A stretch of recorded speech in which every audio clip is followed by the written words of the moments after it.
దేవుని పరిశుద్ధ నామానికి స్తోత్రం కలుగును గాక. ఈ దినముకైన దేవుని వాక్యంను చూద్దాం. కీర్తనల గ్రంథం 61:1-2 మనం చూస్తున్నాము. 2 వచనాలు మనం చూడబోతున్నాం. కీర్తనల గ్రంథం 61:1-2. దేవా, నా మొర ఆలకింపుము, నా ప్రార్థనకు చెవియొగ్గుము. మొదటి భాగంలో రాయబడి ఉంది, దేవా నా మొర ఆలకింపుము.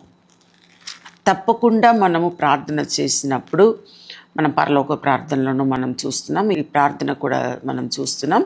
నా మొర ఆలకింపుము అని స్టార్ట్ చేస్తూ ఉన్నాడు. అంటే ఇంకా రాయబడి ఉంది, నా ప్రార్థనకు చెవియొగ్గుము. అంటే నా మొర ఆలకించండి. ఇంకా ఏమంటున్నాడు? నా ప్రార్థనకు చెవియొగ్గుము. అంటే మా మొరను కూడా దేవుడు ఆలకించాలి, మన ప్రార్థనను కూడా ఏం చేయాలి? ఆయన అంటే చెవి యొగ్గుము అని రాయబడి ఉంది. అంటే దేవునికి తప్పకుండా చెవి ఆయన వింటాడు అని మనకు తెలుసు. అంటే చెవి యొగ్గుము అని చెప్పి ఆయన అంటున్న మాట ఇక్కడ మనం చూస్తున్నాం. మొర ఆలకించుము, నా ప్రార్థనకు చెవి యొగ్గుము. అంటే లిసన్ టు మీ. అంటే ఇప్పుడు టీచర్స్ స్కూల్లో పాట చెప్తూ ఉన్నప్పుడు వారు ఏమంటారంటే, అంటే చెవి లిసన్ హియర్ అంటారు ఇంగ్లీష్లో. అంటే చెవి యొగ్గుము ఆ మాట చెప్తారు. అందరూ ఇక్కడ ఏం చేయండి, వినండి వినండి అని చెప్పడం కన్నా చెవి యొగ్గుము మంచిగా ఉంది కదా, ప్యూర్ తెలుగు. అంటే చెవి యొగ్గుము అని రాయబడి ఉంది. ఇక రాయబడింది, నా మొర ఆలకింపుము. ఏం చేయాలంట? మన దేవుని వైపు చూసి వారు ఇలా ప్రార్థన చేస్తున్నాడు ఈ కీర్తనలో.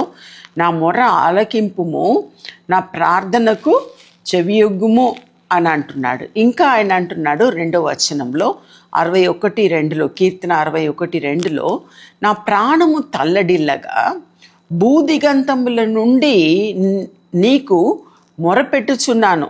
ఆయన అంటున్నాడు, నా ప్రాణము తల్లడిల్లగా.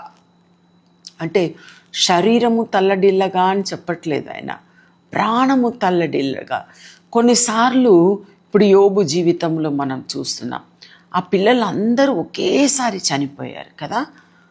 అన్ని ఆస్తులు అన్నీ ఒక్క రోజులోనే అన్నీ టక టక టక టక టక అన్నీ ఏమైపోయింది? కూలిపోయింది. అన్నీ నష్టమైపోయి అంత పిల్లలు చనిపోయి అంత ఇదైనప్పుడు కూడా ఆయన దేవుణ్ణి ఏం చేయలేదు, దూషించలేదు. ఇక్కడ మనం చూస్తున్నాము. అయితే ఆయన ఒకవేళ దూషించకుండా ఉన్నా కూడా ఎంతగా ఆయన తల్లడిల్లిపోయి ఉంటాడు కదా. మన జీవితంలో కూడా ఏదైనా, ఇప్పుడు నా అనుభవంలో నేను చెప్తున్నాను, నాకు ఒక మొదటి బిడ్డ చనిపోయి, మళ్ళీ రెండో బిడ్డ చనిపోయి, మళ్ళీ మూడోది ఒక బిడ్డ పుట్టి, మళ్ళీ నెక్స్ట్ ఒక కొడుకు పుట్టి చనిపోయి, ఇదిగా అనుభవించినప్పుడు ఎంతగా నేను వేదన పడ్డానో నాకు తెలుసు. అంటే తల్లడిల్లి అని అర్థము అదే. అంటే ఇంకా అది మాత్రం కాకుండా నిందైన మాటలు వినడం. ఈమెకి ఇట్లా అయిపోయింది అంటే కొందరు గంతులు వేశారు. అది విన్నప్పుడు ఇంకా బాధ. అది ఏమైపోతుంది అంటే మనలో ఉన్న ప్రాణము తల్లడిల్లిపోతుందండి. మనలో ఉన్న ప్రాణము చాలా వేదన పడుతుంది. అయ్యో ఇలా జరిగింది, నేను ప్రార్థన నాకు సరిగా చాలామందితో మాట్లాడడం కూడా రాదు. ఎలా మాట్లాడడం రాదంటే, నాకు అక్క చెల్లెలు ఎవరు లేరు, ఒక అన్న ఒక తమ్ముడు, అందరు వేరే చోటు. ఒక అన్న ఒక చోటు, తమ్ముడు ఒక చోటు, నేను తమ్ముడు ఒక చోటు. ఒక పెద్ద ఇంట్లో పెరిగినాము ఒంటరిగా. అంటే మా నాన్నమ్మ మాత్రం ఉంటారు. అట్లా పెరిగినాం కాబట్టి నేను కాలేజ్ డేస్లో కానీ స్కూల్ డేస్లో కానీ నా పని ఉంది. ఇప్పుడు కూడా అంతే, నా పని ఉంది, ఎవ్వరు జోలికి పోను, నా పని ఉంది, నాది ఉంది అని చెప్పి అలాగే ఉంటానే తప్ప వేరే దేనికి పోను. కానీ నాకు ఆ శ్రమ వచ్చినప్పుడు, కొన్ని నిందలు, కొన్ని మాటలు విన్నప్పుడు చాలా ప్రాణం ఏం చేసిందంటే తల్లడిల్లిపోయింది. అయ్యో, నేనేం పాపం చేశాను ప్రభువా, నాకెందుకు ఇది వచ్చింది, నా పిల్లలు మాత్రం ఎందుకు చనిపోతున్నారు అని చెప్పి చాలా బాధపడి ఏడిచిన దినాలు ఉన్నాయి. కానీ ఇప్పుడు ఏం బాధ లేదండి. నాకు 3 పిల్లలు ఉన్నారు. ఆ 3లో 2కి పెళ్ళి కూడా అయింది, 2 కూతుర్లకు. ఇంకా బాబు ఉన్నాడు. మంచిగా వాడబడుతున్నాడు. ఇప్పుడు ఏం బాధ లేదు.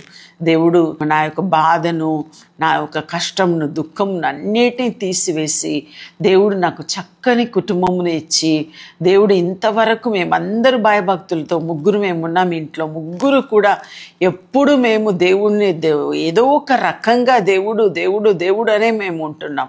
ఆ రీతిగా ఉంటున్నాం కనుక మేము సంతోషంగా ఉన్నాం. అందుకే ఇక్కడ రాయబడి ఉంది, నా ప్రాణము తల్లడిల్లగా బూదిగంతముల నుండి నీకు మొరపెట్టుచున్నాను. ఆ రీతిగా మీరు కూడా ఒకవేళ మీకు బాధ ఉన్నప్పుడు దేవుని వైపు చూసి మొరపెట్టండి.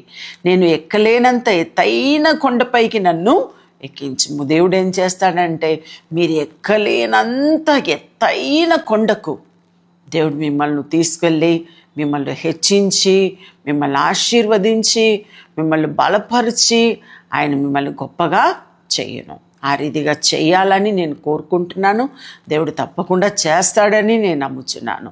ప్రార్థన చేసుకుందాం. ప్రభువా, నీకు స్తోత్రం చెల్లిస్తున్నాం. ఇప్పుడు వరకు ప్రభువా, మా ప్రాణము తల్లడిల్లగా తండ్రి ఈ వాక్యంలో రాయబడి ఉంది, బూదిగంతముల నుండి నీకు మొరపెట్టుచున్నాం ప్రభువా. నేను ఎక్కలేనంత ఎత్తైన కొండపైకి మమ్మల్ని ఎక్కించుము అని చెప్పిన ఈ మాట ప్రకారం తండ్రి, ఎవరెవరు నీ వైపు చూసి మొరపెడుతూ ఉన్నారో తండ్రి, వారిని కూడా ప్రభువ వారు ఎక్కలేనంత ఎత్తైన కొండపైకి వారిని ఎక్కించమని ప్రభువ నేను ప్రార్థిస్తున్నాను తండ్రి.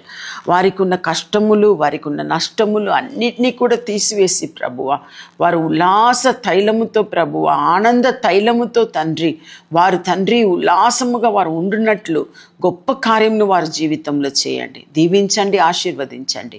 యేసు నామములో అడిగి ప్రార్థిస్తున్నాము తండ్రి, ఆమేన్. హాయ్, ఈ వీడియో ద్వారా మీరు దీవించబడినట్లయితే మరి తప్పకుండా లైక్ చేయండి. తెలిసిన వారికి ఈ వీడియోని షేర్ చేయడానికి మర్చిపోకండి. ఇంకా మరి వీడియోల కొరకు సబ్స్క్రైబ్ చేయడానికి మర్చిపోకండి. ప్రభు మిమ్మల్ని దీవించును గాక. See you soon. God bless you.